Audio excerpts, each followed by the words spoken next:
로마서를 쉽게 풀어서 우리 성도분들이 좀 더 이해하기 쉽고 은혜를 조금 더 나눌 수 있는 책을 쓰신 책의 저자를 모셨습니다. 믿음에서 믿음으로라고 하는 책 제목인데요. 더 사랑의 교회 이인호 목사님 오늘 스튜디오에 모시고요.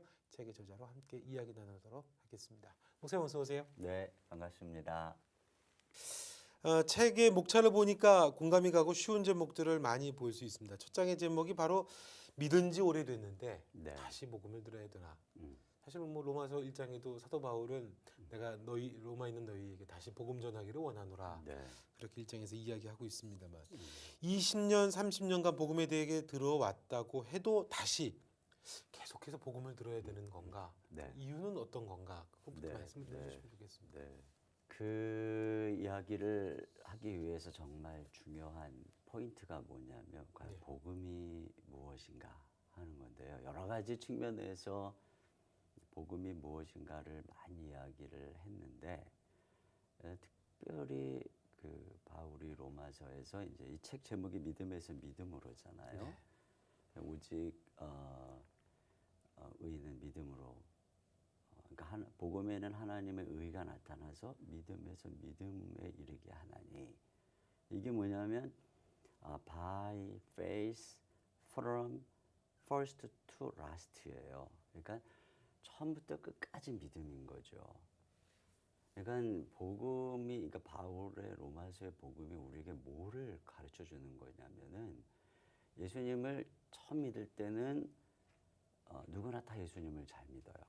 10년이 지나고 20년이 지나고 30년이 지나서도 처음처럼 예수님을 사랑하고 예수님만 믿는 사람들은 점점점 드물죠. 그렇죠. 그리고 이제 시간이 지나면 뭐 전통이나 행위나 자기 교회 어떤 습관이나 자기 어떤 도덕적인 인격이나 이런 거 가지고 이제 신앙생활을 한다고요. 그러다 보니까 점점 이제 그리스도가 사라지고 은혜가 사라지고. 근데 복음은 뭐냐면 이 로마서의 복음은 어떻게 한 사람이 처음에 예수님을 믿었는데 그 사람이 죽을 때까지 한결같은 마음으로 예수님만 믿을 수 있는가. 네. 이걸 얘기해 주는 거죠. 이게 바로 이제 로마서의 복음이고요. 그러니까 바울이 이미 예수님을 잘 믿고 있는 로마 교회에 복음을 다시 들려주는 이유를 이제 두 가지로 생각할 수 있어요. 어떻게 면에서 문맥 속에서만 하나인데 하나는 이제 복음이라고 하는 것 자체가 예수님이 복음을 선포하셨다, 전파하셨다 그러잖아요. 그러니까 복음은 한편에서는 전도해야 되는 것이지만 또 한편에서는 선포해야 되는 거예요. 그러니까 복음이라고 하는 게 한번 듣고 머릿속에 그렇지 예수님이 날 위해 십자가에 죽으시고 부활하셨어. 이렇게 알므로가 아니라 우리가 그걸 들을 때 믿잖아요. 들을 때 성령이 역사하고 믿었거든요.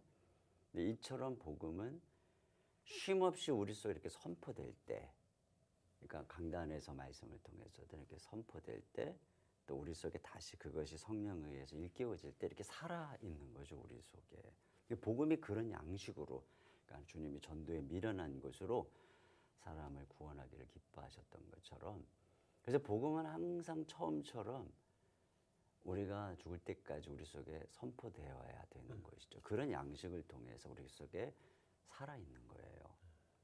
근데 이걸 마치 이제 뭐 성역 공부 10단계 공부하면 1단계에서 마스터하고 2단계, 3단계 넘어가면 이제 십자가는 저 밑에 멀어지고 이제 자기의 윤리, 도덕 이것으로 사는 것처럼 그게 아니라는 거죠. 그러니까 생명력이 없어지는 거고요. 근데 이제 또 이 바울이 로마서에서 이 복음을 로마 교회에 다시 쓰겠다고 한 더 중요한 이유는 지금 제가 말씀드린 바로 그거예요. 너희가 예수님을 처음에 잘 믿었지. 근데 앞으로 10년이 지나고 20년이 지나고 계속 세월이 지나도 끝까지 율법이 아니고 행위가 아니고 예수님을 믿는 믿음에 굳게 서기 위해서는 복음을 온전히 알아야 된다는 거죠. 그래서 지금 한국 교회에 아니 뭐 다는 아니죠. 많은 성도들이 아는 복음하면 사형리 수준이에요. 근데 사형리만 가지고 구원받아요. 우리가 구원받을 때 다 알고 구원받은 거 아니죠. 그냥 듣고 믿은 거고 구원받은 거거든요. 그러니까 구원받을 땐 가능해요. 근데 왜 그럼 바울이 이렇게 로마서를 길게 썼냐? 지금 제가 말씀드린 것처럼 지금 당시 이제 예수님 믿고 막 주님 사랑해요. 근데 지금이죠. 1년 지나고 5년 지나고 10년 지나고 30년 지나서까지 믿음에서 떨어지지 않고 계속 그리스도를 믿는 믿음으로 살아갈 수 있느냐의 문제는 로마서의 복음을 모르면 불가능한 거예요. 이게 바로 로마서를 이미 예수님을 잘 믿고 있는 그들에게 바울이 쓴 이유죠. 그는 로마서를 모른다. 그러면 몰라도 된다면 성경을 왜 기록했겠어요? 네. 로마서는 사실 이제 굉장히 성경 중에 성경이라고도 하고 네. 많은 우리 신앙의 위인들에게도 이제 여러 일화들이 많습니다. 로마서의 네, 일화들도 네, 참 네. 많은데 목사님께도 어떤 좀 특별한 의미가 로마서에 있는 건가요? 네. 그러니까 제가 지금 이제 말씀드렸던 내용 중에 하나가 될 수 있어요. 사실 예. 저는 예수님을 20살에 아주 뜨겁게 만났어요. 네. 그때 이제 얼마나 뜨겁게 만났는지 그 20살 그리고 이제 대학생 시절에 저는 예수님께 내 인생을 드렸고 예수님을 위해서 죽는 게 저의 소원이었고 저 결혼도 안 하겠다고 물론 이제 지금 결혼했습니다만 그렇게 이제 매일 캠퍼스 가서 전도하고 길을 걸어가도 예수님 생각하면 눈물이 주르르 나고 도서관에서 새벽에 와서 말씀 묵상하다가 너무 감격이 돼서 참을 수가 없어가지고 도서관 뒷산에 아직 이제 막 햇살이 먼동이 트는 뒷산에 올라가서 하염없이 주님을 부르고 그러다가 내려와서 이제 수업 들어가고 제가 대학교를 다니는 건지 신학교를 다니는 건지 막 헷갈릴 정도로 그렇게 주님을 뜨겁게 사랑했고 저 마음속에 그때는 정말 그래서 내가 주님을 사랑하는 이 마음은 누구보다도 뒤지지 않는다. 이게 저의 의였죠. 그러다가 제가 신학교 들어가서 이제 20대 후반에 이제 폐결핵이 걸리고 그리고 이제 불면증 이것으로 아주 너무 오랜 시간 동안 제 인생이 꺼져 내려가기 시작했어요. 근데 그때 이제 저에게 제일 힘들었던 것이 뭐였냐면 전처럼 기도 열심히 할 수도 없었고요. 또 전도 열심히 할 수도 없었고 전도사였지만 밤새 잠 한숨 못 자고 폐결핵과 합병증으로 비실비실거리는 이 모습으로 그들 앞에 막 서 있는 내 자체도 미웠고 내가 용납이 안 되고 그러면서 마음속에 이런 생각이 드는 거예요. 어떻게 전도사가 아프냐, 어떻게 전도사가 잠을 못 자냐, 어떻게 전도사가 폐결핵에 걸리냐.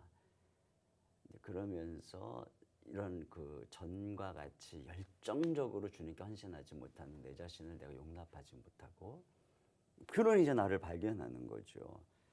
그때 이제 제가 마음속에 굉장히 이제 고민을 하면서 지푸라기 같이 이제 붙들었던 말씀이 바로 로마서 1장 16절에 이제 복음에 하나님의 의가 나타나서 믿음에서 믿음을 이르게 하나니 기록된 바 오직 의는 믿음으로 말미암아 살리라 함과 같으니라. 네. 근데 거기 이제 오직 의는 믿음으로 말미암아 산다. 이게 이제 죽어가던 저에게는 살리라 이게 확 귀에 다가왔어요. 산다니까. 근데 어떻게 사는가 보니까 믿음으로 산다는 거예요. 그래서 제가 가만히 생각해 보니까 지금 나는 뭘로 살고 있는 거냐면 경험으로 살고 있는 거죠. 왜 지금 내가 잠 못 자고 있고 전도 열심히 못하고 기도 열심히 못하고 말씀 준비 열심히 못하고 이렇게 내 자신이 초라하게 무너져가고 있는 이 경험을 보고 내가 나를 좀 수용을 못하고 있었던 건데 성경은 이제 그 순간에 이제 내가 예수님을 믿는다고 하지만 예수님이 나를 위해서 십자가에서 모든 저주를 다 담당하시고 나를 위해서 모든 것을 다 이루시고 너는 믿음으로 사는 거야. 그분이 나에 대해서 말씀하는 이야기. 그건 지금 나의 이거하고 상관없이 너는 의롭다. 내가 너를 사랑한다. 내가 너의 모든 저주를 다 담당했다. 내가 너의 인생을 향해서 놀라운 계획을 갖고 있고 꿈을 갖고 있다. 내가 너를 위해 십자가에 대신 채찍에 맞았고 너는 나음을 입었다. 이런 모든 말씀들에 대해서 내가 머리로만 알았죠. 그동안 나는 열정과 주님을 사랑하는 마음은 많았지만 이걸 그 마음은 많았지만 복음을 제대로 아는 그런 상황이 아니었던 거예요. 그래서 이제 제가 로마서의 말씀을 붙들기 시작했고 이걸 이해하기 위해서 로이드 존즈를 읽기 시작했고 정말 로마서의 복음을 붙들기 시작했고 어느 순간부터 이제 내가 좀 믿음으로 살아야 되겠다 결심을 한 거죠. 그래서 경험이 아닌 믿음을 붙들어야 되겠다. 믿음으로 생각하니까 지금 나는 이미 이제 의인이죠. 내가 아무것도 못하지만 의인이죠. 주님의 사랑받는 아들이죠. 낳고 있죠. 하나님 내 인생을 향해 놀라운 계획을 갖고 있죠. 슬퍼할 이유가 아무것도 없는 거예요. 근데 현실을 바라보면 지금 초라하고 죽어가고 있고 현찮으니까 슬퍼해야 되는 거예요. 근데 내가 지금 믿는다면 기뻐해야 되겠더라고요. 내가 경험이 아니라 믿음으로 살아야 되니까. 그리고 제가 기뻐하기로 반응한 거예요. 그런데 내 마음이 우울하고 불안하니까 기쁨이 없죠. 그래서 제가 의도적으로 웃었어요. 그래서 누워있으면서 계속 이렇게 웃고 그야말로 7시간을 그냥 이렇게 웃고 그러면서 이제 믿음으로 주님을 정말 바라봤는데요. 이제 저에게서는 그게 제 머릿속에 하나의 너무 그렇게 주를 믿음으로 바라보던 어느 순간 막 인생의 이 바닥으로 내려가던 저의 인생에 뭔가 딱 바닥을 치는 느낌이었어요. 그리고 이것이 저를 쭉 끌어올리는 거 있잖아요. 네. 진짜 놀랍게도요. 저는 그 당시 얼마나 융통성이 없었느냐면은 3년을 불면증과 후유증을 알면서도요. 수면제 하나를 안 먹었어요. 왜? 그게 저의 자존심 같은 거였죠. 너무 미련했던 거였죠. 제가 의사도 만나고 그래서 또 빨리 고칠 수 있었는데 어떤 그리스도인으로서의 어떤 저도 모르는 그런 거 있잖아요. 그랬는데 정말 그 당시에 이제 그런 저 자신이 이 믿음으로 네. 주를 바라보면서 완전히 나은 거예요. 정말 저에게는 놀라운 경험이었고요. 로마서가 목사님을 그렇게 살린 책이었군요. 그렇죠. 예. 그러니까 저를 살렸을 뿐 아니라 그렇게 이제 저같이 초라한 사람도 이 복음이 살린다는 사실, 이 사실이 사람들을 바라보는 눈을 바꿔준 거예요. 그 전에 제가 그 당시 젊은이 사역자였는데 제가 젊은이들에게 설교할 때 맨날 뭐라고 설교했느냐면 주님이 우리를 위해 목숨을 버렸는데 우리가 이렇게 살면 되겠느냐. 그리고 막 소리를 치다 보면은 이제 제가 한심하니까 쟤도 막 울어요. 그러면은 애들도 막 울죠. 나중에 이제 물어보면 너 왜 울었냐 그러면 전도사님이 하도 소리를 지르는데 안쓰러워서 울었다는 거예요. 그리고 대부분 고개를 숙이고 있는 거예요. 왜냐하면 다 죄인이잖아요. 네. 그러니까 다 고개를 숙이고 있는 거예요. 근데 제가 이제 이 복음이 믿음으로 이 복음이 나를 살리는 것을 경험한 이후로 아이들을 바라보는 눈이 완전 달라졌어요. 완전 달라졌어요. 왜냐하면 복음이 나 같은 사람도 바꿨는데 우리 저 친구들도 바꾼다. 그러니까 저의 메시지가 어떻게 나가냐면요. 하나님은 너를 사랑하신다. 우리는 아무것도 아닌데 하나님이 너희를 포기하지 않고 하나님이 너희를 사랑하시고 너희 인생을 향해 놀라운 계획을 갖고 계시고 주님이 너희와 함께 하신다. 그 아이들이 전부 고개를 드는 거예요. 그리고 눈에서 눈물이 흐르는 거예요. 그리고 변화되기 시작하는 거예요. 그러니까 전에는 제가 뭘 했나 보니까 주님이 우리를 위해 죽으셨으니 이렇게 살자. 할 일을 계속 설교했어요. 그러니까 애들이 다 고개를 숙이고 있었던 거예요. 근데 그 이후로 그게 아니라 주님이 우리를 위해 놀라운 일을 행하셨다. 그분이 얼마나 놀라운 분이고 바로 주님이 우리에게 주신 이 기쁜 소식을 전하니까 사람들이 바뀌기 시작한 거죠. 그러니까 이 로마서가 그야말로 저를 사역자로서도 목사님 그렇죠. 이 치유도 해주셨고 사역자로 완전히 거듭나게 한 거죠. 그 목사님 책에서 그 믿음의 걸림돌은 죄가 아니라 오히려 선한 행위다. 네네. 그렇게 이야기하신 대목이 참 흥미롭습니다. 네. 어떤 의미로 이렇게 네. 책에서 쓰신 건가요? 목사님? 그러니까 사실 지금 제가 저의 간증을 한 내용과 별다름이 없어요. 그러니까 제가 그만큼 열심히 헌신적으로 순교적으로 젊은 시절에 주를 사랑했기 때문에 네. 그것이 이제 제가 주님께 나아가는 방법이었던 거죠. 저도 모르는 사이에. 근데 사실 그러니까 우리가 주님께 우리 자신이 떠나는 것이 이제 죄잖아요. 예수님이 그 죄를 위해서 십자가에서 죽으셨죠. 그러니까 내가 죄인이라는 걸 인식하는 사람은 언제든지 나를 위해 십자가에 죽으시고 나의 모든 연약함을 지신 그분을 의지해서 예수님께 나갈 수 있어요.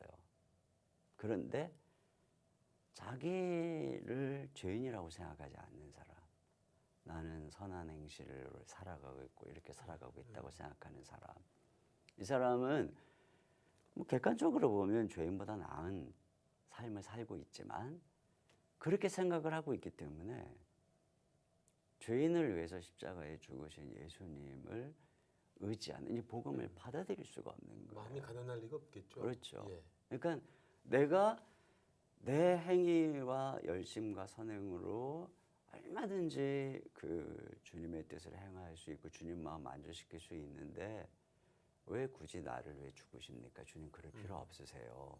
이렇게 자기가 선한 행위로 말하고 있는 결과가 되는 거죠. 그래서 그러니까 어떤 면에서 두 종류의 불효자가 있어요. 그러니까 어머님에게 속 썩이는 불효자도 있을 수 있고요.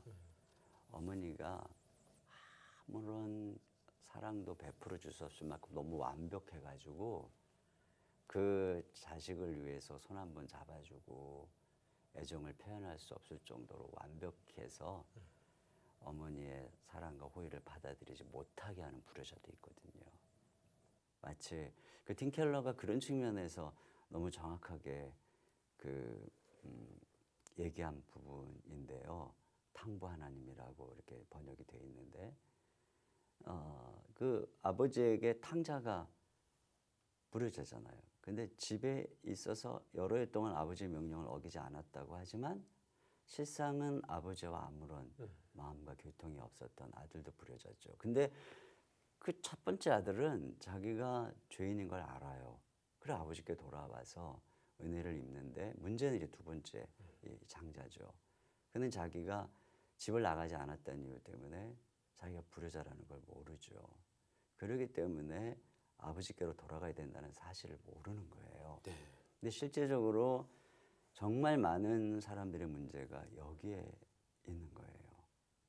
정말 자기가 죄인이라고 생각하면 문제가 없는데 그래서 이 기독교가 소위 말하는 기독교의 율법화 또 윤리와 도덕화라고 하는 문제가 왜 문제가 되는 것인지 이것이 그야말로 가장 복음의 어떤 심각한 걸림돌이 될 수 있는 그런 부분을 우리가 인식해야 되는 것이죠. 자기 의의가 큰 네. 걸림돌이 될 수 네, 있다는 네, 말씀이신 네. 거군요. 우리가 이제 흔히 구약은 율법의 시대, 또 신약은 믿음의 시대라고 이제 그렇게 이야기를 합니다. 또 이제 로마서 그러면 우리가 익숙한 말은 이제 단어는 역시 이신칭이라는 말이 네. 참 익숙한 단어인데요. 책에서도 이제 구약에도 이신칭이 복음이 있었다. 그렇게 내용을 하셨어요, 목사님. 네, 네. 그러니까 우리가 구약은 그냥 율법의 시대라고만 생각을 하는데 그렇죠. 그 어떤 의미로 이렇게 쓰신 건가요, 네. 목사님? 그러니까 제가 그렇게 쓴 게 아니고요. 네. 바울이 로마서에서 그렇게 쓴 거죠. 성경이 항상 늘 이야기하고 있는 것이 구약과 신약이 동일한 이야기를 하고 있는 것이니까요. 그러니까 쉽게 말하면 아브라함은 어떻게 의롭다함을 받았는가? 아브라함이 하나님께서 아브라함을 데려다가 하늘의 별을 보여주면서 너희 자손 이와 같으리라. 아브라함이 저를 믿음에 이를 저희 의로 여기시더라. 이것을 가지고 이제 바울은 로마서에서 아브라함도 믿음으로 의롭다함을 입었다 이렇게 얘기하고 또 로마서 4장에서 아브라함이 믿은 하나님 어떤 하나님이냐. 아브라함이 믿은 하나님은 일하지 않았는데 삭슬 주시는 하나님이었다 이렇게 얘기를 하거든요. 그러니까 아브라함의 생애를 유심히 살펴보면은 이스라엘의 시조인데 신화적으로 기록되지도 않았고 그가 뭐 아내를 누이라고 속였던 부분이라든가 또 하갈이라고는 후처를 취했다든가 여러 가지 비겁하기도 하고 연약한 모습들이 나오거든요. 근데 왜 이렇게 다 나오겠어요? 특히 야곱 같은 경우 얼마나 비열하고 또 이스라엘의 12족장 정말 이 말로 다 할 수 없는 그런 악을 행하는 자들이 있잖아요. 근데 결국은 그 아브라함이 믿었던 하나님이 어떤 하나님이냐면 자기가 그런데 그런 자에게 일하지 않았는데 삭슬 주시는 하나님이었다는 거예요. 네. 일하지 않았는데 삭슬 주시는 하나님. 이것이 이제 구약에서 아브라함이 믿었던 하나님이고 결국은 하나님께서 그 아브라함을 그렇게 선택해서 이끌어가는 것이죠. 네. 이게 이제 사실 성경의 핵심 흐름이 바로 이제 그런 거예요. 예를 들면 뭐 바울은 다윗에 대해서도 다윗이 믿은 하나님은 어떤 하나님이냐, 불법의 사하심을 가린 그런 자는 복이 있다. 그가 밧세바로 말미암아 죄를 지었지만 하나님이 그걸 덮어주시고 결국은 그를 성군으로 만들어 가시는 모습들 이거죠. 그러니까 성경에서 가장 결정적인 모습은 결국 예를 들면은 야곱이에요. 하나님이 야곱을 선택하셨죠. 에서는 선택하시지 않았고. 근데 야곱이라고 하는 사람의 모습이 너무나도 이제 시원찮거든요. 근데 성경이 말하고 있는 야곱하고 에서하고 하나님께서 이게 이제 두 사람이 잘하는 모습이 나오는데 그 전에 어떤 게 나오냐면은 선택하는 게 나와요. 먼저 선택을 하는 거. 선택할 때 뭐를 기준으로 선택했느냐? 그 성경이 보면은 나기도 전에 착한 일, 도덕적인 일 행하기도 전에 하나님이 자기 마음대로 선택했다는 거죠. 하나님이 그냥 나는 야곱이 좋아. 나는 에서는 싫어. 사실 이게 뭐 좀 더 얘기하면 더 깊은 얘기가 되겠지만 그래서 하나님께서 야곱을 찜하시고 그리고 그가 나중에 장자권 얻으려고 막 거짓말시키고 뭐 이런 일이 있어도 하나님이 다 은혜로 덮어주시고 결국 그를 이끌어가 주시는 그러니까 이것이 이제 하나님의 선택의 원리고 그러니까 성경 전체가요 이거예요. 그래서 우리가 오해하고 있는 것이 마치 그 사람이 하나님이 원래 너 착하게 살아라 그러면 내가 너 구원하겠다 그랬는데 이제 인간이 실패하니까 예수님을 보내주셔서 구원한 것처럼 생각을 하거든요. 근데 그게 아니에요. 그렇게 생각하니까 이제 구약은 율법이고 신약은 믿음이라고 생각하는 거죠. 근데 그것이 아니고 하나님께서 처음 아브라함을 불러서 내가 너를 믿음으로 의롭다 한다. 그러면서 창세기의 핵심적인 주제가 믿음이에요. 근데 그 믿음으로 약속을 했는데 이제 자기가 왜 하나님을 믿어야 되는지 모르잖아요. 그걸 알게 하시려고 율법을 주신 거예요. 그래서 성경은 율법을 우리를 그리스도께로 인도하는 가정교사다라고 이야기를 하는 거죠. 그래서 이제 제가 이 책에 이 로마서에서 우리들이 깊이 알아야 될 게 조금 아까도 말씀드렸던 것처럼 이게 선한 행위가 우리가 조심해야 되는 정말 걸림돌이라고 말한 것처럼요. 정말 고민해서 봐야 되는 게 바로 율법인 거예요. 그 율법의 기능. 이것이 뭐냐 했을 때 율법은 우리로 하여금 죄를 짓게 만든다는 거죠. 그러니까 사실 율법은 죄를 깨닫게 하는데 이렇게 도덕책에 도덕을 가르쳐 가지고 죄를 깨닫게 하는 게 아니에요. 사실 도덕을 가르쳐 죄를 깨닫게 한다는 건 거짓말이에요. 어떤 사람 말이에요. 판사가 재판장에 놓고 명백하게 잘못을 했어요. 법전을 놓고 딱 해서 검사가 딱 고소를 하잖아요. 끝까지 인정 안 하거든요. 왜 나는 이래서 그랬고 저래서 그랬고 핑계대고 감옥에 있는 죄수들 중에 대부분이요. 자기는 어쩔 수 없었다라고 핑계를 댄다고요. 이걸 보면은 율법이 그 사람을 가르쳐서 죄를 깨닫게 한다는 것은 사실은 거짓말이에요.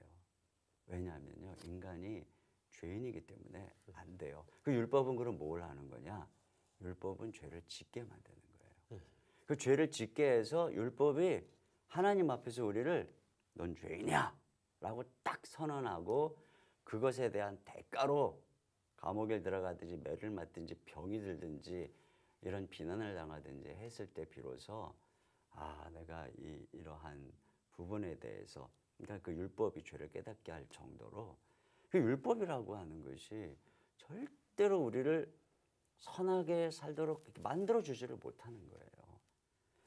결국은 율법은 뭐냐?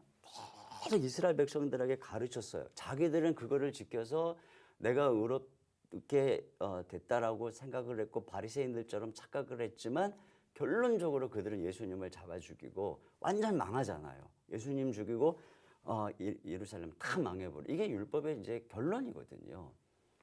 결국 율법은 하는 역할이 한 가지인 거예요. 하나님께서 원래 하나님이 창세기에 믿음으로 사람을 구원하기로 작정을 하고 그 사람들이 교만해서 그리스도를 믿을 필요를 못 느끼기 때문에 율법을 통해서 너는 죄인이야. 이걸 깨닫게 한 거죠. 그리고 때가 참에 예수님이 오신 거예요. 그래서 그 예수 그리스도를 통한 그 복음이 우리에게 이제 명확하게 이 신약에 계시가 되고 증거가 된 거죠. 그러니까 신약에 나타나는 이 신칭의 복음은 구약 전반적으로 나타나는 거예요. 그걸 가장 잘 보여주는 것이 지금 말씀드렸던 것처럼 아브라함, 다윗, 야곱 그들의 인생을 보세요.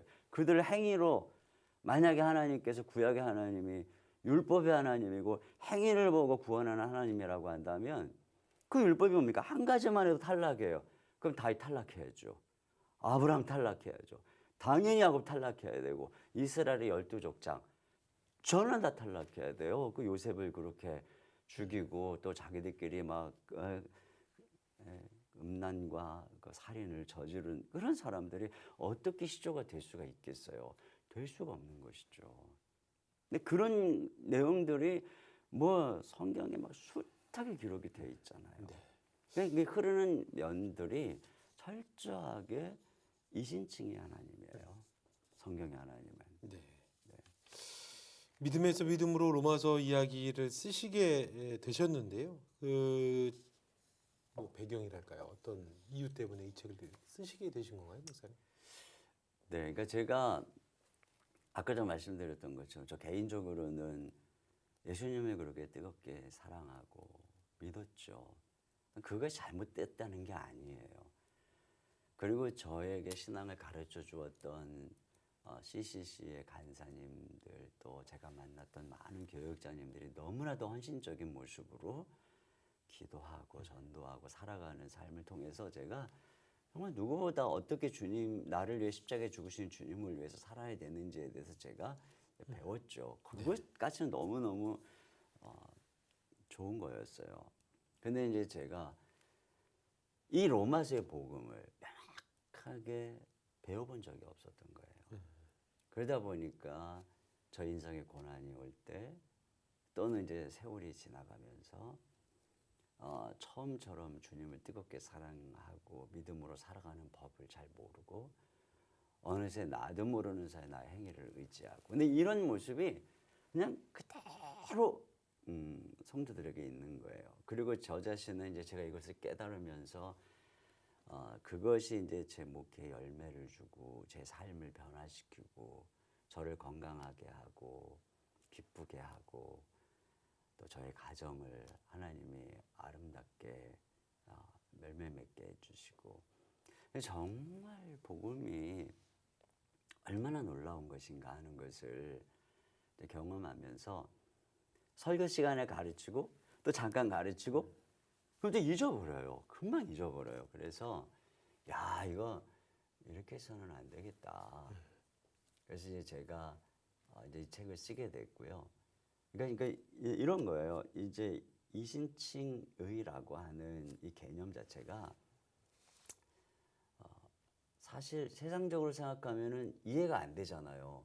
우리가 죄인인데 그냥 주님이 우리를 위해서 십자가에 대신 죽으시고 의롭다 칭해 주시는 거니까. 또 이걸 우리가 받아들이는 것이 이게 안 받아들이죠. 잘 안 받아들여지죠.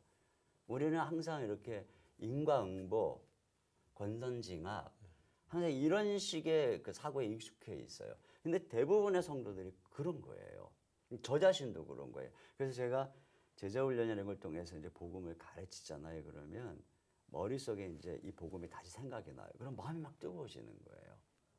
근데 한 6개월쯤 지나서 또 다시 가르치려고 그러면 다시 생각을 하게 되는 거예요. 다시 읽고. 그리고서 또 가르치다 보면 또 마음이 뜨거워지고. 근데 그럴 때마다 제가 뭐를 느끼냐면 이게 항상 내가 다시 기억을 해야 될 정도로 익숙한 게 아니라는 것을, 이 복음의 이 논리가. 근데 이제 저는 계속 가르치니까요. 1년에 한 번 할 뿐 아니라 이제 설교도 하고 제자훈련을 뭐 남자반 여자반 하기도 하고 1학기반 2학기반도 하고 그러면서 이제 계속 복음을 또 가르치고 또 가르치다 보니까 한 5년 10년 지나면서 어느덧 이게 이제 저에게 너무 자연스러운 사고가 되는 거예요. 오직 의인은 믿음으로 말미암아 살리라. 이 믿음으로 사는 삶이 이 복음을 내 속에 이렇게 체득화시켜서 살아가는 삶이 어느 순간부터 저에게 이제 자연스럽게 되고 그것이 제 삶의 열매로, 목회 열매로 나타나고 사람들이 정말 그 복음으로 변화되고 회심하는 걸 보게 된 거죠. 그래서 이거 한 번 가르쳐서는 안 되겠다. 그래서 사실 우리 교인들에게 이 책을 써서 계속 읽혀야 되겠다 생각을 이거를 하시는군요. 완전히 읽히고 이걸 달달달달 읽고 여러분이 이걸 가지고 뇌세척을 하세요. 제가 그렇게 얘기를 해요. 그리고 이 책이 이제 제가 그냥 뭐 알고 있는 걸 정리한 게 아니라 이제 철저하게 이제 바울이 로마서에서 쓴 원리를 가지고 그것을 제가 이제 오래도 고민했던 걸 가지고 이제 쉽게 썼기 때문에 네.